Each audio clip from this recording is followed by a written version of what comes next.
C'est quoi? C'est la tête à l'envers. La tête à l'envers. La tête à l'envers. La tête à l'envers. La tête à l'envers. La tête à l'envers. La tête à l'envers. La tête à l'envers. La tête à l'envers. La tête à l'envers. La tête à l'envers. La tête à l'envers. La tête à l'envers.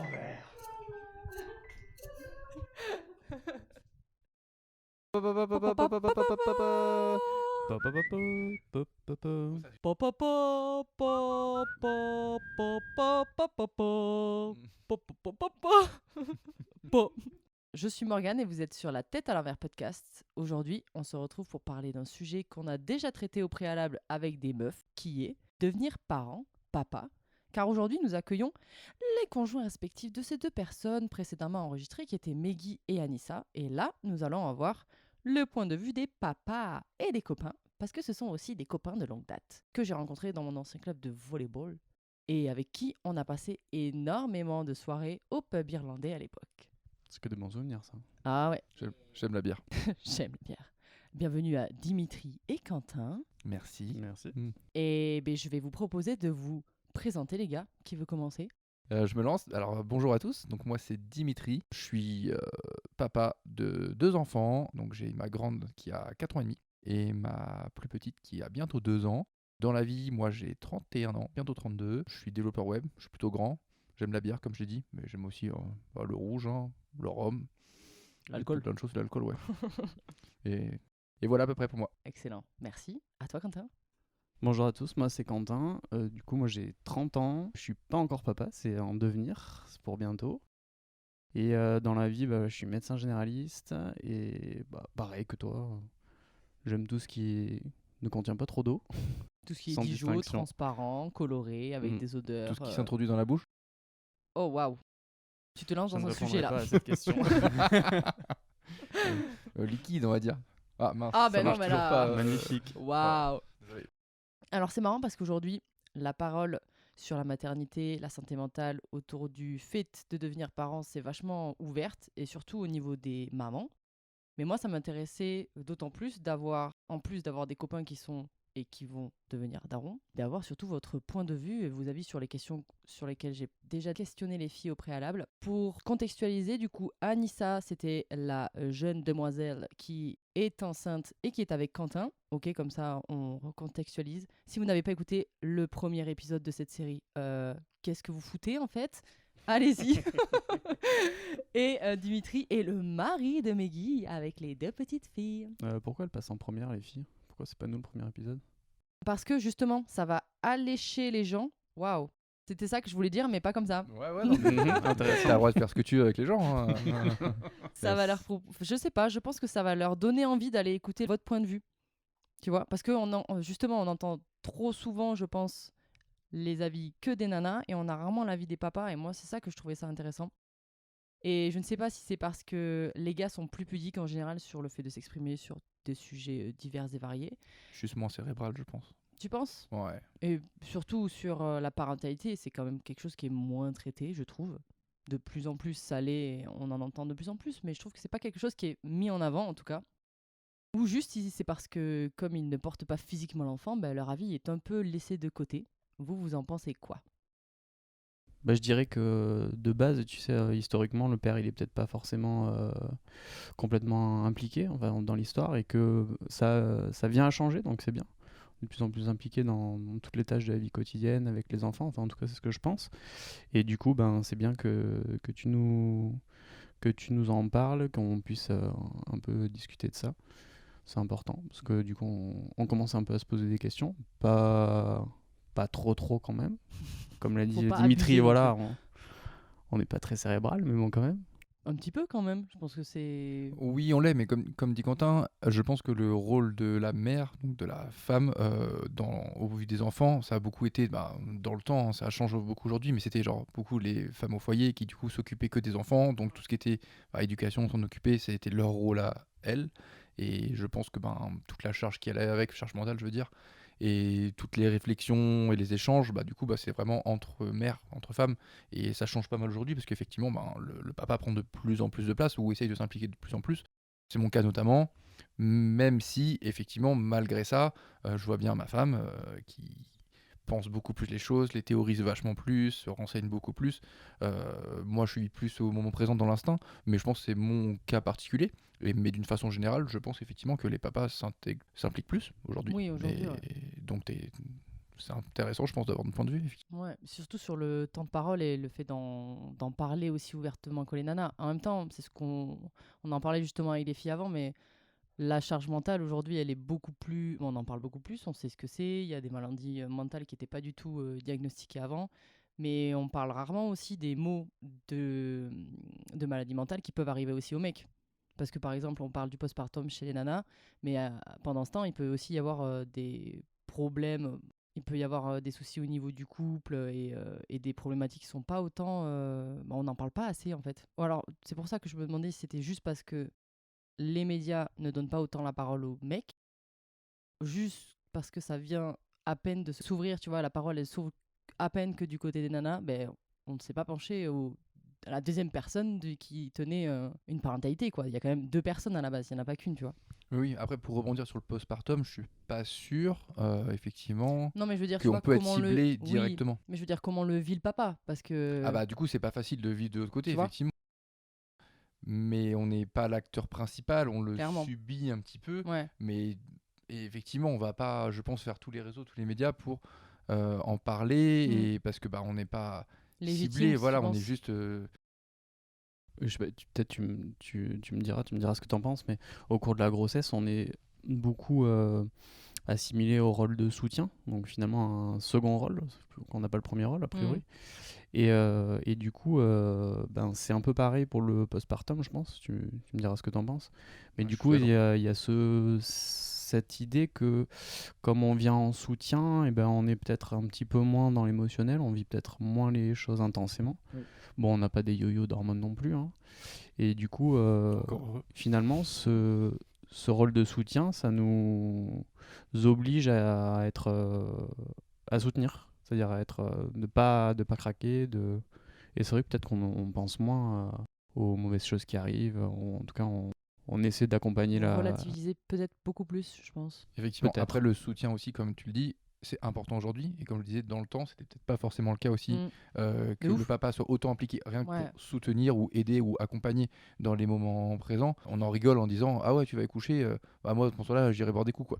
Non, aujourd'hui, le Ouais. papa, il est tout le temps, je pense quasiment tout le temps présent au moment de l'accouchement. Et il a un rôle très important parce qu'il y a plein de techniques aujourd'hui qui sont de plus en plus répandues pour aider la maman à accoucher, la soulager et l'accompagner aussi bien mentalement que physiquement, quoi. Je tiens à dire que tu viens quand même toutes les semaines boire des coups. C'est C'est important pour de sa s'hydrater. santé mentale aussi. Ouais, c'est C'est vraiment ça. important de s'hydrater. Exactement, putain. voilà. En tout cas, on va commencer par l'origine, on va dire, de l'idée, le besoin, le ressenti du fait d'avoir un enfant ou de vouloir être parent dans la vie. Est-ce que vous pouvez, s'il y en a eu, raconter le moment où l'idée de devenir parent ou d'être père a germé dans votre tête? Est-ce que vous vous rappelez? Est-ce que c'était quelque chose qui est arrivé quand vous étiez petit en mode ah, moi, peut-être un jour je serai daron, tu vois? Ou est-ce que justement c'est beaucoup plus récent? Au moment où tu étais avec quelqu'un avec qui t'étais bien et que tu t'es dit peut-être que je ferai des enfants avec elle, quoi. Quentin, tu vas commencer? Moi, j'ai pas de moment précis. Je fais partie d'une famille où voilà, on est 4 enfants, donc plutôt une grande taf. famille. En tout cas, voilà, ça fait une belle fratrie. Et je me suis toujours dit depuis que je suis enfant en fait que j'aimerais échanger les rôles, c'est-à-dire que c'est moi qui deviens parent et puis avoir des enfants. Alors bon, Nissa elle aimerait en avoir que 2, moi j'aimerais en avoir plus, mais Ah ouais? je pense que Ah, c'est marrant. Pas mal, pas mal. c'est la fratrie qui, voilà, moi j'ai trouvé que c'était génial d'être Parce que Anissa, d'être je à pense, est 4. sur un modèle de 2 enfants. Ouais, elle Ils est sont sur deux un frères et modèle de sœurs, 2 et toi enfants. plus, donc je pense on essaie de s'y rapprocher. Du coup, voilà, ça vient. J'ai pas de date précise, mais l'idée d'être parent, ça a toujours été là. Après, c'est plutôt la concrétisation qui a pris un petit peu de temps. C'était pas forcément moi qui était à l'origine de l'envie immédiate en tout cas, de passer le cap. Mais voilà, c'est plus Anissa qui a été bien motivée depuis un moment d'ailleurs. Elle me tannait pendant pas mal de temps. Mais voilà, comme j'ai des études qui ont été très longues, faire un enfant pendant les études, c'est pas quelque chose que je voulais. Puis dans mon histoire de vie, mes parents, on a beaucoup déménagé, voilà, parce que le taf de mon père était comme ça. Et je me suis toujours dit que je préférais avoir un un chez moi, un endroit stable pour accueillir un enfant Physique, tu veux dire? correctement. Ouais, ouais, exactement. Donc voilà, et pendant mes études, j'ai quand même pas mal bougé. Tous les 6 mois, je bougeais quand j'étais interne. Ouais. Je préférais patienter. Et finalement, j'en suis très content. T'avais besoin d'une certaine stabilité, on va dire, pour te lancer. Ouais. Et toi, Dimi?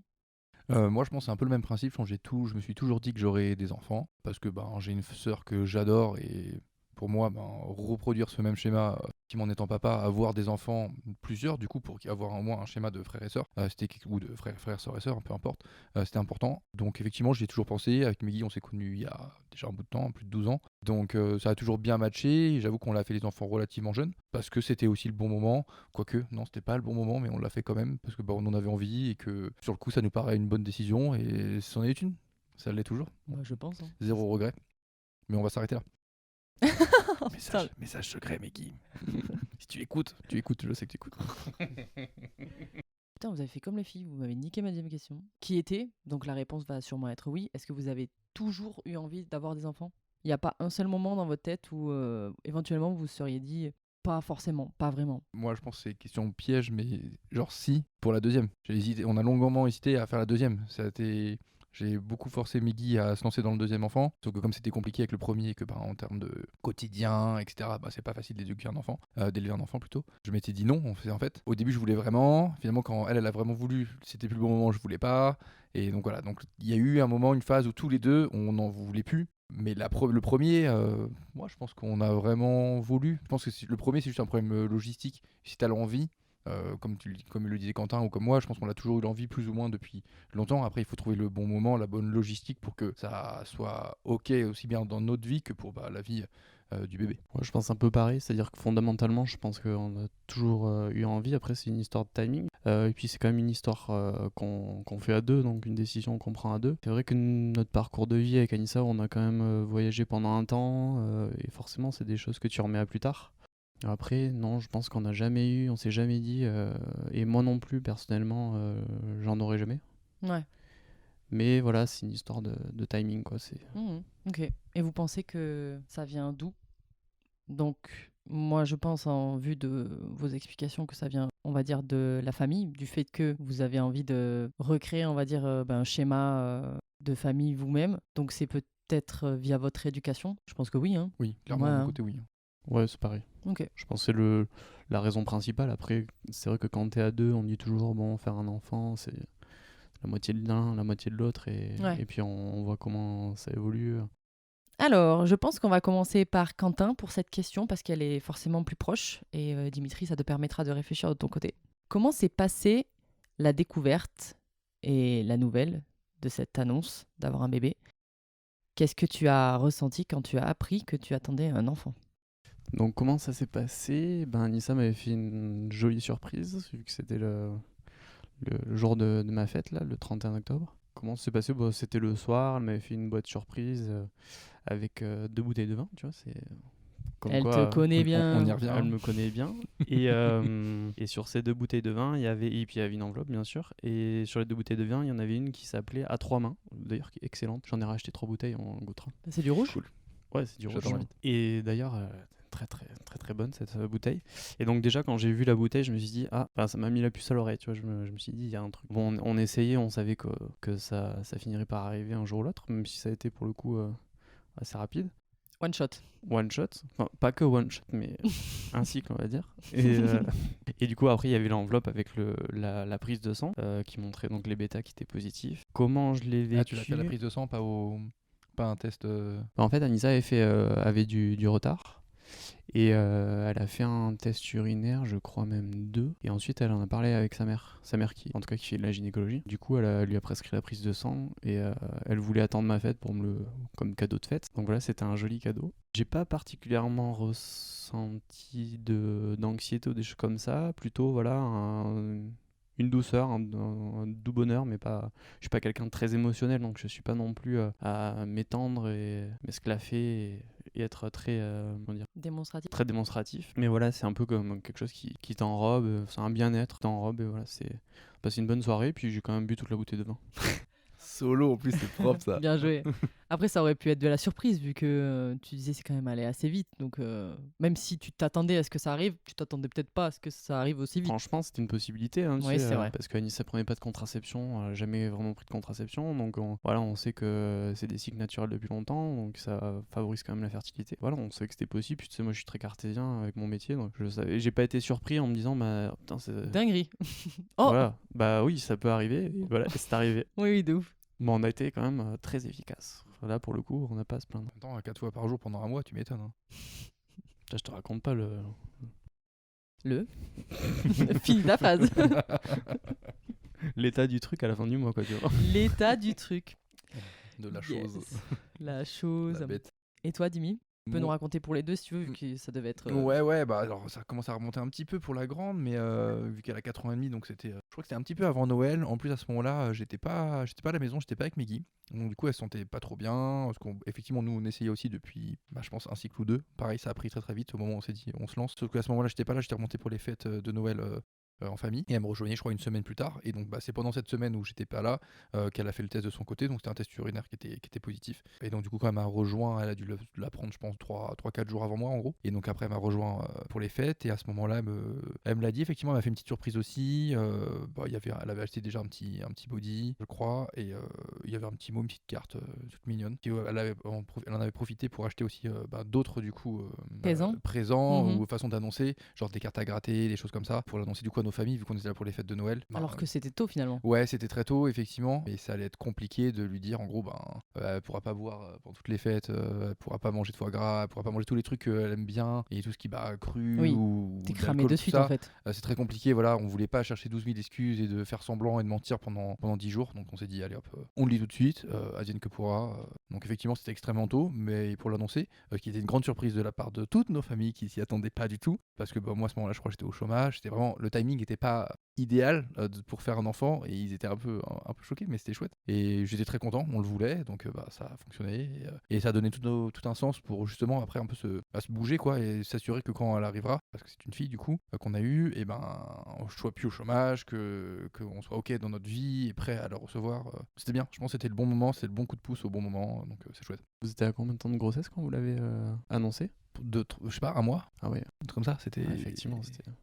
D'ailleurs, ça, toi qui es médecin, est-ce que tu trouves que. Parce que tu sais, il y a tout un mythe sur lequel il faut pas que tu annonces trop tôt que tu es enceinte parce que il peut y avoir des soucis qui peuvent arriver assez rapidement au niveau de la grossesse. Là, pour le coup, ça n'a pas été le cas. Est-ce que tu penses que c'est quelque chose qui doit rester encore d'actualité? J'ai un peu l'impression que, tu vois, c'est un truc tellement cool. Et même si ça se passe bien ou que ça se passe pas bien, tu devrais pouvoir être accompagné par tes amis et ta famille. Je comprends que ce soit un truc que tu veuilles encore garder quand t'es pas sûr que ça fonctionne, mais est-ce que vous pensez c'est vraiment... psychologique en fait, je pense. C'est le but, c'est que si ça se passe mal, la bonne nouvelle se transforme en mauvaise nouvelle. Oui. Il faut de nouveau réannoncer à tout le monde, et c'est ça qui est lourd. Alors que si personne le sait, t'as pas besoin de nouveau d'annoncer la mauvaise nouvelle. Ouais, je pense mais que c'est dans ce du coup, sens-là. il y a un peu... Ouais, mais du coup, il y a l'inverse aussi, c'est-à-dire que si tu traverses aussi quelque chose qui peut être compliqué tout seul à deux, tu vois, mais ça peut être aussi les... Tu vois. C'est vrai que moi, mon message en tout cas que je dis, c'est que les personnes très proches doivent être mises au courant. Enfin, c'est pas un devoir, Oui, mais oui, c'est plutôt pourraient un l'être, conseil, en quoi. fait. Et effectivement, pour avoir de l'accompagnement, si jamais ça se passe mal, parce que c'est toujours une mauvaise nouvelle et c'est toujours mal vécu par les deux, hein, par le couple. Et pour en avoir suivi une ou deux de fausses couches, voilà, c'est pas facile. Mais voilà, vraiment un cercle plutôt restreint. Effectivement, il y a des moments de famille où c'est plus compliqué, surtout quand on est porté sur la boisson et le foie gras. Oui, Mais, clairement, là, c'était pas du tout le bon moment. Enfin, t'avais pas le choix. Hein. Ce timing magnifique.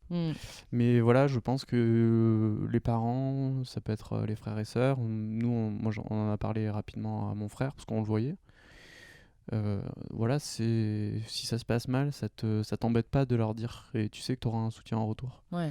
De là à l'annoncer à la famille complète, les Oui, amis, je pense tout que entier. Voilà, c'est... Oui, là c'est des cercles restreints, effectivement. Oui, c'est une question de nombre de personnes et de Mm. de personnes proches, quoi. Parce qu'effectivement, tout le monde, même si tu l'annonces à beaucoup de gens, et si ça se passe mal, tout le monde va vouloir t'apporter son soutien, ce qui est super.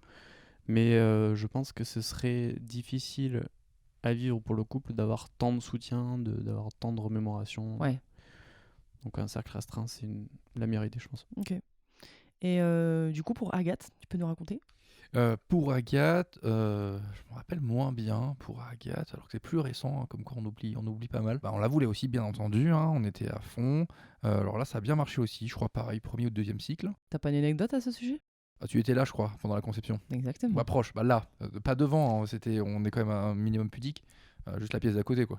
1,5 m quoi. Donc effectivement, ouais, c'était un mois où on s'était dit il faut qu'on le fasse. C'était pendant l'été, donc on recevait pas mal de monde parce que effectivement sur Montpellier, bah, c'est souvent le moment où il y a la famille qui vient, les copains, etc. Et donc à ce moment-là, effectivement, tu étais la Momo. Et puis bah, ça s'est fait, ça a bien marché parce que bah, on essayait régulièrement pour s'assurer que ça prenne et ça a bien marché. Bon, je pense que là, j'étais présent. Elle m'a montré le test, je crois, où elle l'a fait avec moi. Je me rappelle même plus, je pense que t'es une autre version de Meggy. Genre, moi, j'avoue que j'ai zéro mémoire là-dessus. C'est celle-là, plus ou moins, ouais. Mais bon, en tout cas, voilà, on était ensemble au moment Ouais. de la révélation. On était très contents que ça ait marché du premier coup, donc c'est cool. On pensait même que ça prendrait un peu plus de temps. On s'est dit que peut-être ça sauterait un cycle et ça a pris tout de suite, donc c'est cool, très cool. Qu'est-ce Et qu'ils sont pareil, forts. du bonheur. En soi, c'est quand on l'attend et que c'est positif en soi, Ouais, c'est bien sûr. forcément que de la joie. Ben, Oui, c'est clair. Alors ça aussi, Dimitri, je pense qu'il va falloir que tu te rappelles, ou peut-être que tu as des très bons souvenirs de tout ça, mais comment s'est passé ou se passe la grossesse? Est-ce que vous avez ressenti des changements non négligeables au niveau et à cause des hormones? Est-ce que ça fait pas bizarre de savoir qu'il y a un être vivant qui grossit dans le corps de la meuf que tu aimes? Je trouve ça bizarre déjà en étant moi une meuf, alors j'imagine pas la personne qui est en face de toi et qui... Bon, toi, t'es beaucoup plus terre à terre, t'es médecin, mais en fait, juste c'est chelou comme histoire, hein. Parlons-en, sans prix Quentin. Surtout quand tu vois le visage à l'écho et que ça ressemble à un alien, quoi, tu vois. Ah, vous avez fait le truc en 3D aussi, vous êtes des oufs.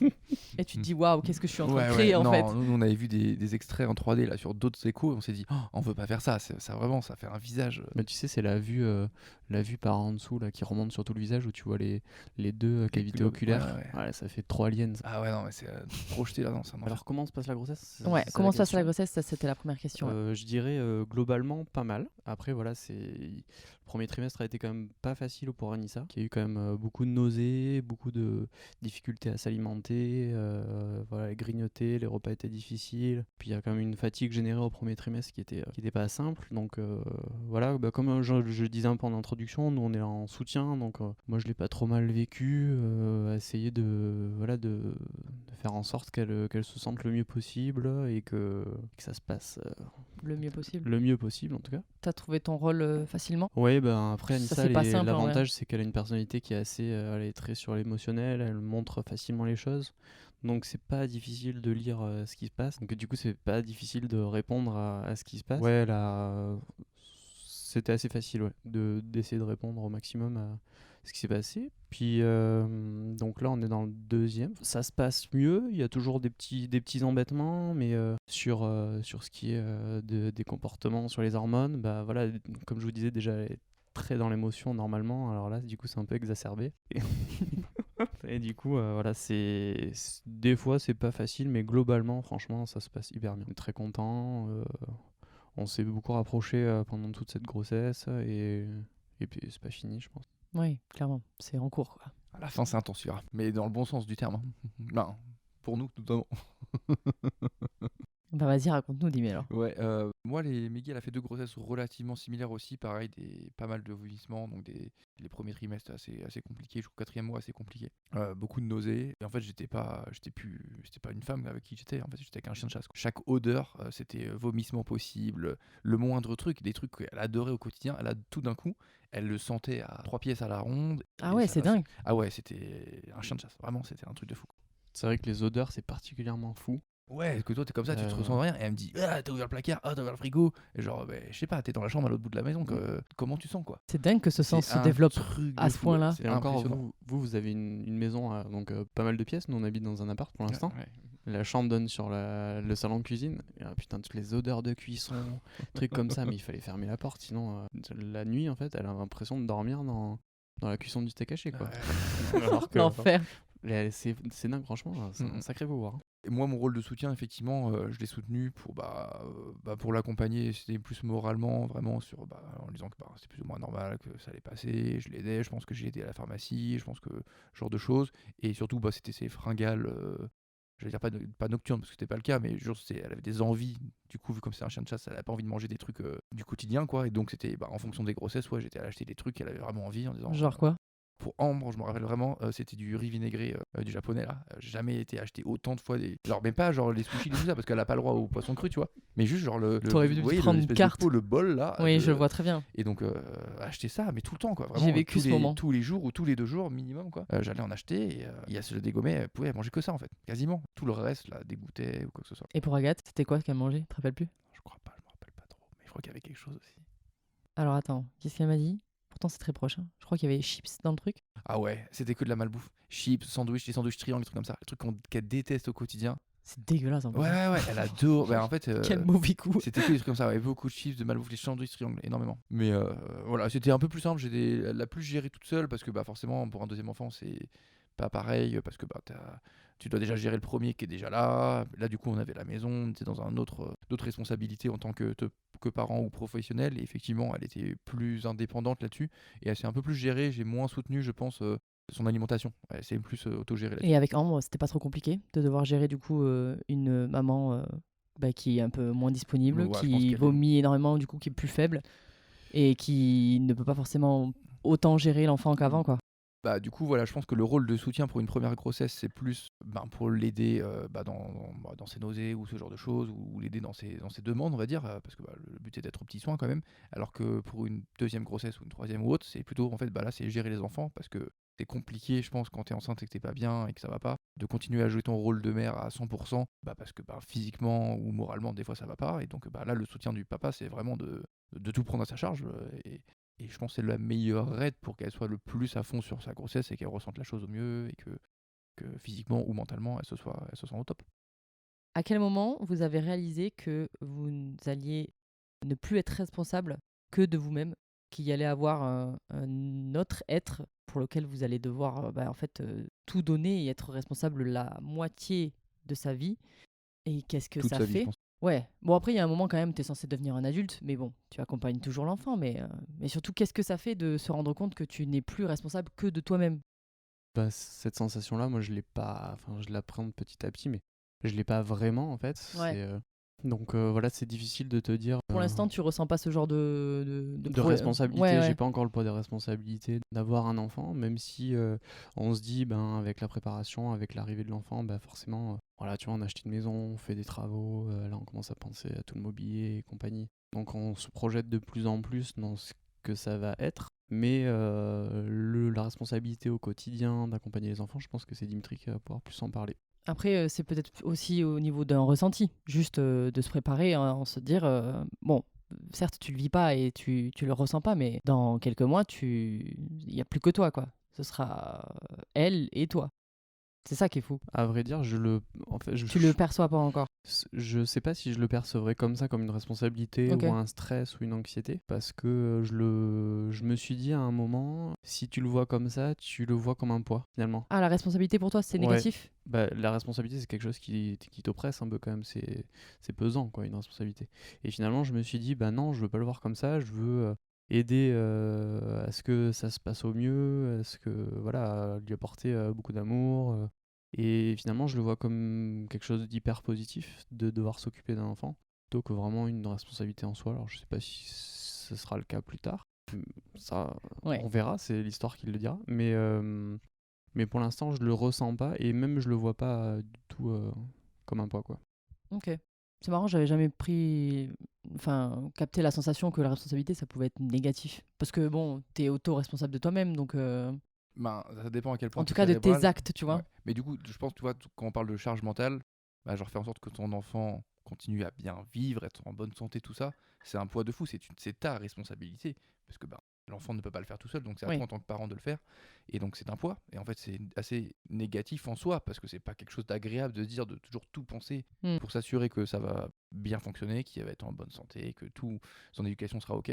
Et donc ce poids-là, effectivement, c'est pas quelque chose d'agréable. Il faut essayer de pas le voir comme un poids, effectivement. Donc là-dessus, je pense que je te rejoins aussi, Quentin.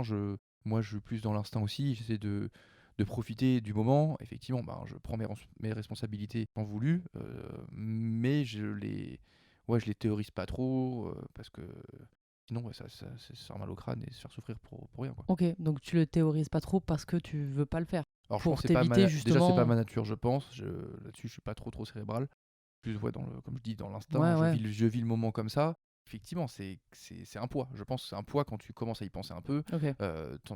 Je sais que, là par exemple, Quentin, toi, t'es pas encore trop dans le truc, mais je pense qu'au début, ta première responsabilité, la première fois où tu y penses, c'est genre te dire, effectivement, au niveau matériel, au niveau bien-être, est-ce que tu veux avoir tout pour que son éducation, le changer, le soigner, qu'il dorme bien et ainsi de suite, tu puisses le transporter en sécurité dans la voiture, ainsi de suite. Il y a plein de choses à penser et c'est là que les responsabilités commencent alors que l'enfant est pas encore là. Tu dis, attends, est-ce que c'est un siège auto-sécurisé?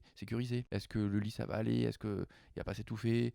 Comment on met la couverture? Il y a plein de choses qu'il faut penser et ça commence à te mettre déjà un petit peu de pression alors que t'as pas encore ton enfant, tu sais pas trop encore comment ça se passer. La vraie responsabilité ou le poids, je sais plus c'est quoi, comment t'as formulé ta question de base, mais C'est le fait d'être responsable de quelqu'un d'autre que soi. ouais, voilà, et quand l'enfant est là, c'est là que tu le sens.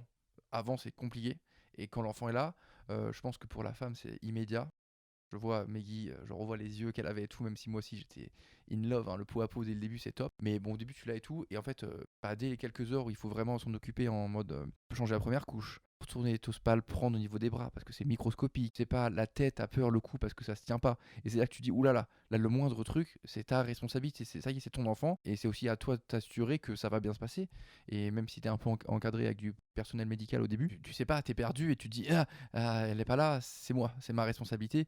Et là, c'est plutôt d'un point de vue santé, en fait. C'est d'un point de vue, t'as peur de faire une bêtise sur un si petit être, de le blesser ou de mal t'y prendre, et que ça va nuire à sa santé. C'est plus ça, la première responsabilité, je trouve, c'est celle-ci. Ouais, garder l'être humain en vie. Ouais, voilà. Et alors, du coup, pour rebondir aussi là-dessus, la responsabilité, je pense, qui incombe plus pour les femmes, parce que moi, du coup, Maggie, elle a choisi d'allaiter nos 2 enfants. La nutrition, ouais, c'est vachement plus important. Du coup, avec l'allaitement, pareil, c'est un poids, c'est sûr que ça marche bien, parce que aujourd'hui, il y a pas mal de problématiques, hein, c'est assez connu autour de tout ce qui est frein de langue ou quoi que ce soit, les nourrissons qui n'arrivent pas bien à téter ou ce genre de choses. Ça, c'est quelque chose qui l'incombe parce qu'elle est directement impliquée vraiment, et ça, je pense, c'est un Physiquement, en poids. plus. Physiquement, voilà, ça peut être lié soit effectivement à la forme du sein de la mère, ou juste au bébé qui marche pas, mais du coup c'est les deux ensemble qui ça va pas bien matcher, et ça c'est un poids sur la mère, parce que là pareil, on est externe et on a beau essayer de la soutenir, pas faire grand chose malheureusement, quoi. Donc ouais, le poids est à 2 mesures là-dessus, la responsabilité de l'alimentation, que beaucoup pour la mère, je pense, et après dans un premier temps, parce qu'après il y a plein d'autres choses, hein. Plus moi je pense que c'était plus d'un point de vue physique, santé. Du coup, j'aimerais juste rebondir sur 2 trucs. Dire que nous, forcément, on a Meggy et Dimitri qui sont passés avant nous, qui ont essuyé les plâtres, Oh, j'aime bien cette phrase. qui nous conseillent, enfin peut-être pas entre nous, parce qu'en fait on discute plus de voler et d'autres choses entre nous. Mais en tout cas, Nissa et Meggy, on discute pas mal. Du coup, ça nous permet d'envisager tout ce dont va avoir besoin le bébé de façon beaucoup plus facile, et parce qu'ils sont passés par là. Donc on n'a pas trop ce poids là non plus, on le ressent moins, on est aidé. Ouais, c'est cool d'avoir l'information plus Ouais. rapidement, ça c'est un Surtout poids aussi. pour le coup, Meggy c'est un pitbull de l'information, Oh, ouais, donc on... L'enfer, et heureusement, finalement. Ouais, c'est dans la thématique du chien de chasse, tu vois, Sinon, elle s'est convertie en pitbull par la suite. c'est une encyclopédie, quoi. Ah ouais. Donc ça c'est très positif pour nous, très déstressant. Et puis la deuxième chose, c'est forcément sur le côté santé de l'enfant. Bien sûr. Comme moi je vois des enfants de 7 jours au cabinet, c'est moi qui donne les conseils pour comment manipuler un enfant. Donc forcément moi je le vois avec beaucoup de sérénité ce moment-là. Peut-être qu'Anissa le voit un peu plus, que ce sera peut-être un petit peu plus difficile au début. Mais voilà, ce sera... Effectivement, vous partez avec les Des bonnes bons cartes. skills. Ouais, les bonnes cartes en main, ouais. Bien joué. Ouais, Mais mais ouais. surtout que j'aime bien la pédiatrie, donc c'est vrai que j'en fais pas mal. On en fait pas mal au cabinet en plus. Moins de problèmes. T'aurais dû faire des études de médecine, gros. Ouais, non, j'en étais pas capable. Mais effectivement, nous, en tant que. Je pense qu'on est quasiment les premiers parents dans notre groupe d'amis, aussi proches ou lointains possible, quoi. Et toujours les premiers. Hein. Puis, Ouais, C'est on a vrai. bien les personnes qui arrivent encore. Ouais, ouais. Oui, bien sûr, mais je veux dire, c'est dur parce que t'as personne sur qui t'épauler, à qui en parler, donner des conseils et tout. Du coup, t'en parles avec tes parents, tout ça, mais c'est des générations qui fait que c'est pas du tout la même façon aujourd'hui d'élever un enfant ou d'en prendre soin que c'était à l'époque. Ça vous a aidé, ça, les parents, ou pas? Non, ça nous a aidé Non. Alors, oui, non, alors du coup, Je en fait. connaissais un peu la réponse. Ouais. Bien sûr, je sais que tu me fais une perche et je la saisis Tiens. à pleine main. Et en gros, les parents, moi je suis dans un modèle où je suis très content de l'éducation que j'ai eue et donc comment mes parents m'ont occupé de moi. Mon but c'était de reproduire un peu ce schéma parce que ça m'a plu et donc j'avais pas grand chose à faire à l'opposé de comment j'étais éduqué. Du coup, ce qui n'est pas le cas du tout de Maggie, ma femme. Pas du tout apprécié ou aimé plein de points de son éducation ou de la façon dont ses parents s'occupaient d'elle, et donc ça lui tenait fortement à cœur de faire l'opposé entre guillemets pour s'assurer que ce soit différent. les parents nous ont aidés entre guillemets à nous dire moi ça m'a aidé à essayer de faire un schéma un peu similaire et elle ça l'a aidé à ne pas faire le même schéma. Mais après sur les conseils du quotidien, on a essayé de les écouter à peu près le moins possible quand même. Parce qu'il y a un monde qui s'est passé entre temps Clairement. et l'information qui s'est aussi Décuplé, hein. décuplée, voilà. Et donc pour elle, Meggy considère, et elle a bien raison, je pense que lire un bouquin écrit par un professionnel avec des recherches, c'est mieux qu'un parent avec son expérience à lui. Il y a 30 ans. Il y a 30 ans, voilà. Donc pas trop d'aide, je pense. Un peu forcément des conseils, mais pris assez à la légère, on va dire, pas trop au sérieux. Ok. Ça permet de me faire rebondir sur une question. Du coup, tu en as parlé un petit peu, Quentin, sur le fait que finalement, vous parlez pas tant de paternité entre vous. Vous serez plus à même d'avoir ce genre de discussion quand la petite sera née. Les nanas, elles sont directement liées par la maternité, la naissance et tout ça, mais vous en avez jamais parlé avant. Et du coup, je me suis dit, moi, je suis Dimitri, je suis tout seul dans mon groupe de copains, j'ai un bébé. Je suis pas sûr qu'on en ait beaucoup parlé en leur disant qu'on était en train d'essayer ou ce genre de choses, quoi. Donc je pense que me suis pas trop confié, même pas. Ouais, est-ce que tu as pu trouver du soutien, pas forcément à la maternité, mais tu vois, même après, ou des moments qui étaient pas forcément simples, ou est-ce que tu as eu envie de partager ce genre de choses ou pas, justement? Je trouve que ça a été. Non, je pense pas. Je suis pas sûr de m'être trop confié à vous sur des moments difficiles. Après, je l'ai pris à. Ça a été. Je pense que c'était plus un ressenti de couple où c'était plus compliqué. La place du couple était compliquée avec un nouveau-né. C'était plus ça, je pense, les vraies problématiques. Mais en tant que juste père moi-même, je suis pas trop sûr d'avoir souffert de quoi que ce soit et donc d'avoir eu besoin de me confier. Ouais, mais t'en as pas eu envie non plus, peut-être aussi. Non, du pas coup. envie non plus. Je pense que comme ça s'est pas présenté, j'en ai pas eu besoin. Ouais. Ok. Effectivement, ouais, des discussions dont je me rappelle autour d'une bière encore. C'est vrai que c'était pas forcément des questions sur la paternité en soi. C'est même pas des questions, c'est plutôt des partages parce qu'il n'y a pas vraiment Oui, de c'est ça. questions. C'est juste, tu racontes ton Mais- quotidien en fait, finalement. Ouais, mais en Mais tant que en père, juste, pas spécialement. Non, c'était En plus tant que père, ouais. C'est plutôt en tant que que- conjoint. Voilà. Ok. Ouais. Voilà, Que plus, couple, quoi, effectivement, parce que Ça c'est parle plus ça a de été- meuf que de bébé. Donc ouais, non, mais après ça a été quand même des bonnes discussions, en tout cas des bons partages, en étant peut-être un petit peu la soupape de décompression hebdomadaire. Ouais, je pense que c'est quand même important d'en parler des problèmes du quotidien, mais si c'était pas des gros problèmes, ça fait toujours plaisir de se le dire et que les autres te font relativiser parce que de leur point de vue, c'est jamais bien grave et en fait, c'est jamais bien grave. Donc, mais sur le coup, quand tu vis le moment intensément, c'est dur de le voir de façon objective, on va dire. Bon, j'ai Subjectif. eu 2-3 appels pour du médical quand même. Plus que Ah deux, oui, trois, je pense, tu m'étonnes. Dans les premiers mois, je pense qu'on t'appelle toutes les semaines, quoi. Mais tu vois, c'est aussi cool que t'aies pu avoir un pote médecin. T'imagines, t'as pas de pote Merci, médecin gros. dans ton Vraiment, entourage. C'est tellement simple, quoi. Ça sert à- Bah, avec plaisir, avec plaisir. Non, c'est très très pratique, effectivement. Ah ouais, de ouf. Et pour revenir sur ta question, Ouais. entre nous, la paternité, dans un sens comme dans l'autre, on n'en a jamais parlé, Vous deux là? je crois. Ah, donc c'est la première fois, genre. Ouais, de façon officielle comme Oui, ça, oui, ouais, clairement. effectivement, je pense. Après, genre, c'est vrai que moi, je l'ai vu beaucoup agir avec les petites. Ouais. Et finalement, c'est comme un sacré bon modèle parce que, voilà, comme il le dit, il essaie de vivre les choses au jour le jour et finalement prendre que ce qu'il y a de positif dans toutes ces situations. Et c'est une bonne expérience, une bonne façon de voir les choses que je trouve hyper bien. Et voilà, mais frontalement comme ça, on n'a jamais vraiment discuté. Ouais, de but en blanc comme ça, vraiment sur le centre du sujet, pas trop, mais effectivement, tu sais à quel point j'organise ma vie autour de mes filles ou avec Meggy, notre vie de couple du quotidien, comment tout est rythmé autour du coup des enfants. Ça, tu sais que mon rôle de père, il est important et la place qu'il prend, mais je suis pas sûr effectivement qu'on en ait dit, même toi, Non, je on sais a pas jamais quel type de parlé. papa tu veux être, mais bon, en te connaissant, ça coule de source en fait. Mais effectivement, c'est pas quelque chose, on a besoin de se le dire pour se le ressentir, je pense que on le Ah, sait. Vous êtes vraiment des garçons. Moi, hein. je serais dictatorial. Ouais, mais ça, je le savais, voilà. C'est pour ça que j'ai pas besoin de te poser la question, quoi. Je le savais. Ouais, c'est marrant que vous soyez sur un schéma qui est vraiment très dans l'observation en fait. C'est ce que tu disais, c'est c'est en regardant Dimitri que tu peux éventuellement choper des tips, des choses à réaliser ou la façon de faire dont toi peut-être t'aimerais devenir en tant que papa quoi. C'est l'opposé des meufs, c'est drôle, hein. C'est vraiment très marrant. Les meufs, elles passent leur vie à échanger. Elles ont besoin d'échanger et d'avoir un retour sur expérience, Pour tu chaque vois. question qu'elles se posent, elles ont déjà potentiellement genre 3 ou 4 réponses qu'elles envisagent et du coup elles veulent savoir la meilleure. Mhm. Elles veulent s'assurer d'eux parce qu'il n'y a pas qu'une bonne façon et du coup c'est là qu'ils ont besoin d'échanger. Alors que nous, entre nous, une question, une réponse quoi. Et puis voilà, à peu près, tu vois. On est plus à l'instinct où on est. Je pense pas que ce soit vraiment aussi cérébral. On n'y pense pas aux choses, on visualise pas autant les choses. Moi, pas du tout en tout cas de mon côté. Donc. Ok. C'est de l'instantané, quoi. Je me poserai la question devant le fait accompli quoi. Alors, je sais pas, je pense que c'est une bonne chose finalement parce que Ouais. si on mettait, ça fait une forme d'équilibre quoi entre. C'est entre exactement les ça. deux. Après, voilà, comme on en parlait au début, c'est peut-être la mère qui drive depuis longtemps plus les choses et finalement ça continue ça d'être continue comme malgré ça, tout, et même si ça a changé. je pense que ça changera jamais. Tu Mais penses On se laisse beaucoup porter quand même. Tu penses qu'il n'y la a mère, pas un moment où... la mère portera toujours l'enfant et elle aura toujours ce lien particulier avec l'enfant et cette implication. Et tu penses pas qu'un papa, il pourrait, s'il le veut, prendre plus de place dans le rôle, si, tu vois, je et, pense. et S'il justement... le souhaite aujourd'hui, la porte est On grande peut ouverte. toujours essayer de discuter, en tout cas. Ça aboutira pas forcément à l'idée qu'on a Oui, derrière la oui, tête, clairement. mais on peut toujours essayer Oui, d'argumenter, les hormones n'aident pas à... à avoir raison. Ouais, non, elles sont trop fortes. Les hormones, hein, bien sûr. Oui, Ouais. oui, bien sûr. Oui. Oui, oui. Mais force est de constater que ça marche très bien comme ça. Oui, ça Ouais. fonctionne en fait. C'est pour Ouais. ça que on le modifie pas tant que ça. Bon, si, ça évolue parce que il y a beaucoup plus de facilité de votre côté. Vous êtes beaucoup plus accepté aussi dans le rôle. Donc, il n'y a pas que le fait de vouloir prendre de la place. C'est juste qu'on vous laisse de la place aussi. Ce qui est pas, c'était pas forcément le cas avant. Même si peut-être On avant. pourrait en prendre effectivement encore Mm. plus.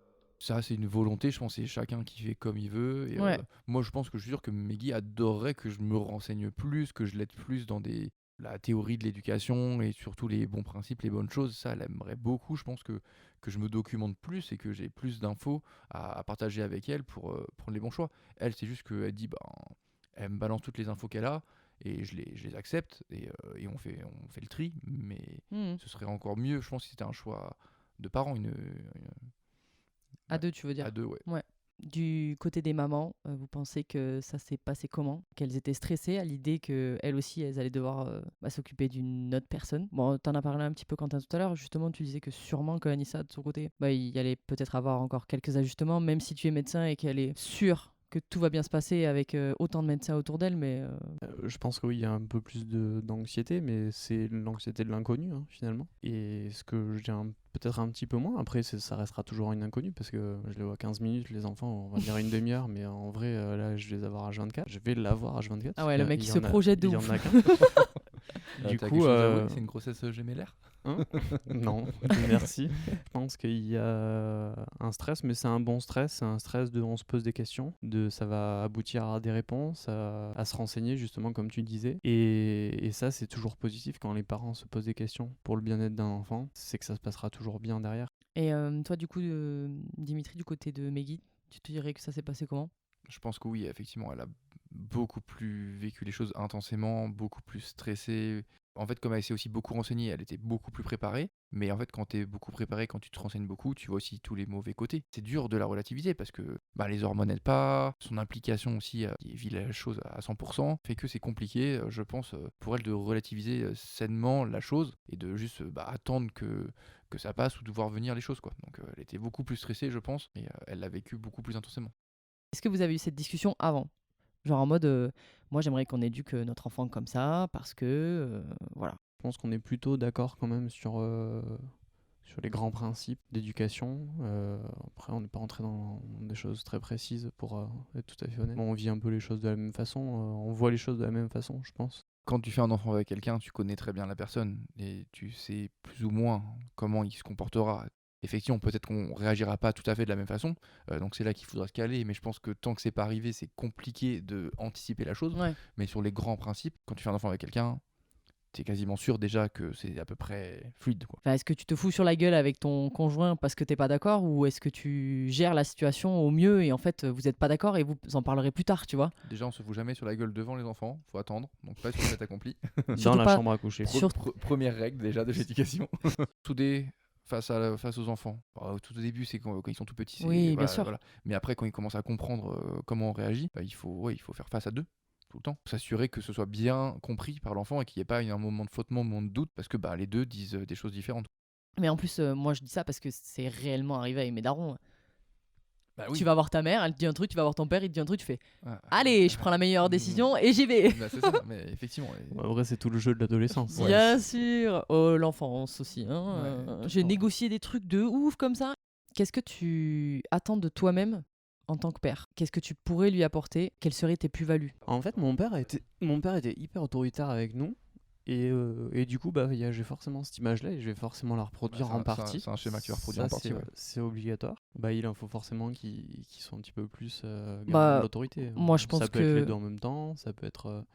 Mais je pense que dans notre couple, ce sera moi qui cadrerai un peu plus les choses. Après, voilà, comme je disais que c'était en lien, c'est qu'il y a aussi je trouve que mon père avait raison D'accord. par certains points d'être carré comme ça, parce que dans tous les cas, il faut suivre un cadre pour s'insérer dans une société. Mais voilà, je pense que ça, c'est une des choses qui me définit, que je suis quelqu'un qui rentre très bien dans le cadre, et ça m'a d'ailleurs plutôt réussi sur toute ma vie pour l'instant, et c'est quelque chose qui est important pour moi d'apporter ça, voilà. Dans ma façon d'être, dans je pense ma joie, j'aime bien être dans qui va être bonne humeur ou tactile ou la joie, tout ça, c'est important pour moi vraiment de tout le temps les câliner, les embrasser.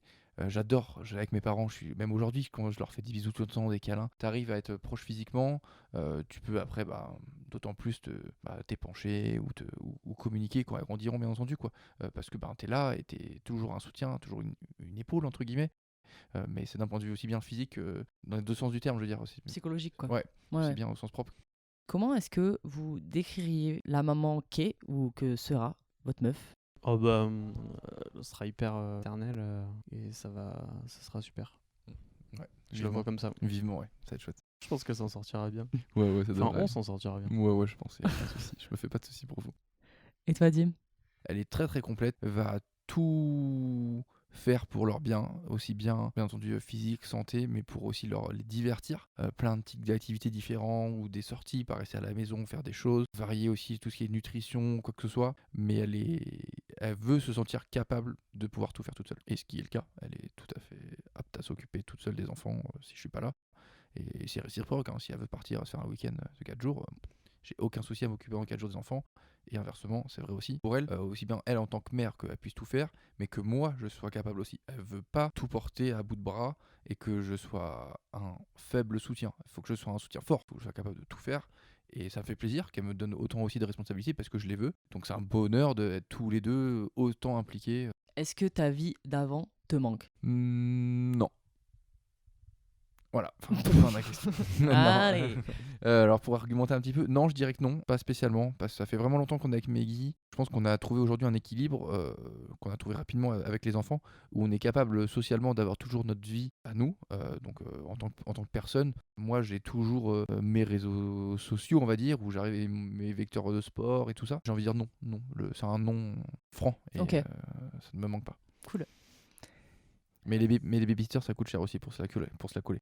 Du coup, je veux bien répondre à la question. Finalement, ce plein d'activités physiques, ça me sert aussi à avoir des sensations de dépassement, avoir des objectifs qui sont pas forcément faciles à atteindre. Et finalement, ça va changer. Je pense que j'arriverai quand même à continuer ce que je fais. Mais voilà, c'est une vraie interrogation, une petite appréhension quand même de modifier un équilibre. Mais je sais pas ce qui arrive non plus. Je l'imagine. Le positif qui arrive, je l'imagine sans le vivre pour l'instant. Donc voilà, peut-être que ça me manquera pas du tout. Tout faire comme avant, si tu te donnes les moyens, c'est d'une autre énergie. Et il faut voir aussi la plus-value. Est-ce que ça vaut vraiment le coup de perdre de l'énergie de et se du plier temps en quatre, voilà, pour réussir à faire quelque chose? Est-ce que la plus-value va être... Moi, je suis terre à terre comme ça en me disant, c'est des choix. Ok. En même temps, moi je dis ça, c'est parce que je suis pas prête d'être daronne, mais... Ils se font de la gueule fort. Hein. Ah, dommage, je pensais qu'elle allait nous avouer quelque chose, quoi. Non. Non, mais tu vois, juste le fait de pouvoir continuer d'exister en ta personne, tu vois, tu vas donner énormément de temps et d'énergie à quelqu'un d'autre. J'ai un peu peur de disparaître, en fait. Je pense que ça va mieux avec le temps. Nous, on s'en détache de plus en plus. Et puis quand les enfants grandissent, la responsabilité, ça me nuise un petit peu. Ils sont de plus en plus autonomes, donc tu peux de plus en plus, du coup, passer du temps pour toi. Et du coup, ta vie d'avant revient de plus en plus. Là, aujourd'hui, c'est beaucoup plus simple, quoi. Il y a vraiment des moments où je me dis, est-ce que c'est vraiment raisonnable et est-ce que j'ai vraiment envie de créer un être vivant et qui se retrouve sur une planète que je ne connaîtrai pas et qui aura sûrement plus du tout la tête qu'elle a aujourd'hui. J'ai envie d'avoir votre point de vue parce que moi, je me pose la question de plus en plus et que si ça se peut, j'ai un enfant dans 10 ans, mais en fait, je n'en aurai pas parce que je trouverais que c'est beaucoup trop craignos en fait et que j'ai pas envie de faire subir ça à quelqu'un. Je pense qu'il y a, d'un point de vue scientifique, tout ce qui se passe aussi, c'est important. Mais comme ça impacte aujourd'hui assez peu mon quotidien, j'espère que ça va continuer à être le cas. Et du coup, je fais un pas sur la chose et j'y pense pas. Et donc, du coup, c'est pas vraiment rentré dans l'équation pour moi. C'était pas une des autres sur plein de sujets qui, pour moi, me passent au-dessus. Voilà. Alors, ça, par contre, je peux tout à fait le comprendre et l'envisager. Mais d'un point de vue personnel, je pense que pour le moment, je suis pas assez impacté. Vraiment, ça me change pas vraiment mon quotidien par rapport à il y a 10 ans ou il y a 15 ans, comment je vivais, ou mon enfance plus jeune. Je trouve que c'est relativement similaire. Je me la suis peu posé la question pour pas qu'elle m'influence trop, on va dire. Voilà, donc Mais de toute façon, tu en as conscience. Et j'en ai conscience, ouais. est-ce que tu dirais que tu pourrais faire évoluer ton éducation à cause de ça? On les briefera comme il faut. Donc effectivement, je pense qu'il y a plein de choses où on essaie de faire attention. Pareil, en fait, je pense que Meggy, pareil, qui la touche vraiment aussi, c'est d'un point de vue féministe, en fait. Pareil, les mentalités évoluent et avoir 2 filles, pour elle, c'était tout un monde et toute une problématique. Et elle est très heureuse d'en avoir, je pense, mais c'est compliqué du coup. Tout dépendra comment le monde évolue, mais ça m'a pas retenu à faire des enfants malgré tout. Du coup, si on peut un peu développer ce sujet-là, après on laissera la parole à Quentin, mais comme tu as 2 petites filles, est-ce que le fait d'avoir des filles t'a fait un peu changer tes propres pensées ou évoluer ou est-ce que tu vas être d'autant plus attentionné sur peut-être quand les filles vont revenir à la maison en disant un garçon il m'a dit telle réflexion, je comprends pas, tu Oui, vois? c'est déjà le cas, parce qu'il y a déjà des fois des garçons qui lisent ce truc, ou oh, il a soulevé ma robe, il veut regarder ma culotte, des choses comme ça. Donc oui, ça a un peu changé la chose. J'aurais eu des garçons, je me serais peut-être moins pensé sur le sujet. Mais après, comme Meggy est très féministe, c'est quelque chose dont on parle tout le temps, un peu, c'est un sujet assez récurrent qui revient. Donc c'est aussi ancré en moi, parce que je suis pas du tout macho, donc dans tous les cas, il n'y a aucun problème. J'étais déjà très ouvert sur le sujet, donc avoir une fille, des filles, on s'adapte. Ok. Mais effectivement, ça change un petit peu la donne. La question de dans quel monde elle va vivre dans 20 ans, 30 ans, parce que c'est des questions qu'on se pose ne serait-ce que pour nous. Et c'est forcément, ouais, j'ai pas mal pensé, surtout en ce moment là, avec les crises de l'énergie, finalement tous les codes qu'on peut leur apporter sur le monde de demain, comment vivre au mieux dans un monde qui va se complexifier, qui va se détacher de l'humain, je trouve, parce qu'on se détache de plus en plus de l'humain. Mais du coup, voilà, c'est plein de choses, c'est de la consommation raisonnée. Je pense que il y a beaucoup de choses qui rentrent dans ce concept-là. Sur l'écologie, c'est pareil, sur comment bien manger. Le féminicide et j'en passe. Effectivement, ça, c'est quelque chose qui est important et qu'il faudra clairement bien éduquer et bien faire attention, mais on ne maîtrise pas tout. Bien sûr.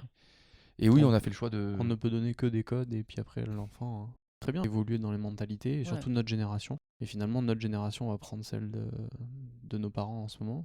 Ça, pour le coup, je pense que ce sera que ça aura bien évolué, ouais. Ouais, que ça aura bien évolué, ouais. Et qu'elles vivront dans un monde avec un petit peu plus d'égalité ou en tout cas d'équité. C'est important de tout lui donner les bons codes, effectivement. Et en espérant que d'ici là, finalement, ce soit devenu normal, ce soit quelque chose de nos mœurs.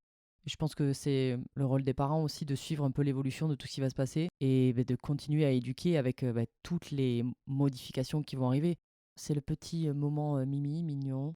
Est-ce que vous avez un message à passer à vos filles? Imagine, elle écoute ce podcast dans 10 ans. Oh, j'en rêve.